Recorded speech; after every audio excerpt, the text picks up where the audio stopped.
Muling tumawid si Jesus sa ibayo.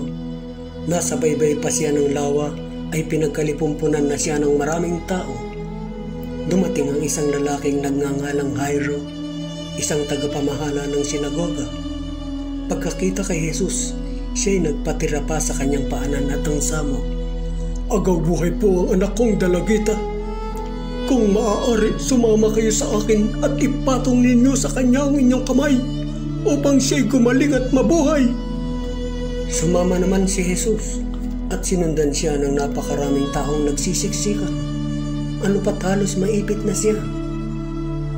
May isang babae roon na 12 taon nang dinudugo at lubhang nahihirapan.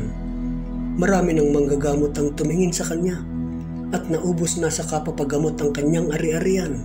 Ngunit hindi siya napabuti kahit kaunti, bagkus ay lalong lumubha.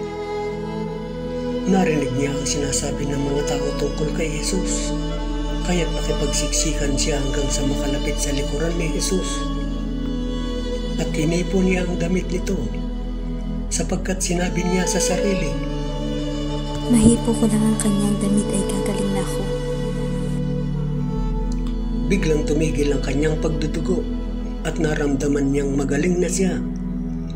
Naramdaman naman ni Jesus na may kapangyarihang lumabas sa kanya, kaya't bumaling siya sa mga tao at nagtanong, "Sino ang humipo sa akin?"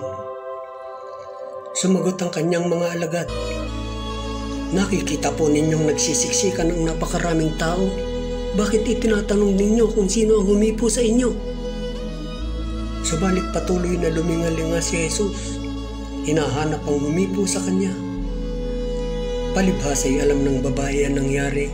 Siya ay nanginginig sa takot na lumapit kay Jesus. Nagpatira pa at ipinagtapat ang buong katotohanan. Sinabi sa kanya ni Jesus, "Anak, pinagaling ka ng iyong pananalig sa akin. Umuwi ka na't ipanatag mo ang iyong kalooban. Lubusan ka ng magaling sa iyong karamdaman." Samantalang nagsasalita pa si Jesus, may ilang dumating mula sa bahay ni Jairo. "Patay na po ang anak ninyo. Bakit pa ninyo aabalahin ang guro?" Hindi pinansin ni Jesus ang kanilang sinabi.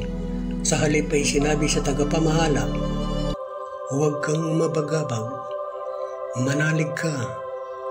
At wala siyang isinama kundi si Pedro at ang magkapatid na Santiago at Juan. Nang dumating sila sa bahay ng tagapamahala, nakita ni Jesus na gulong-gulo ang mga tao. May mga nananangis pa at nananaghoy.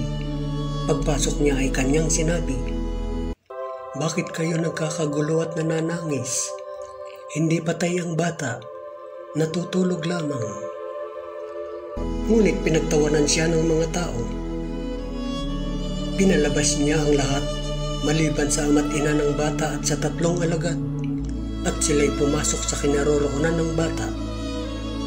Hinawakan niya ito sa kamay at sinabi, "Talita Kumi," na ang ibig sabihin, "Ineng, sinasabi ko sa iyo, magbangon ka."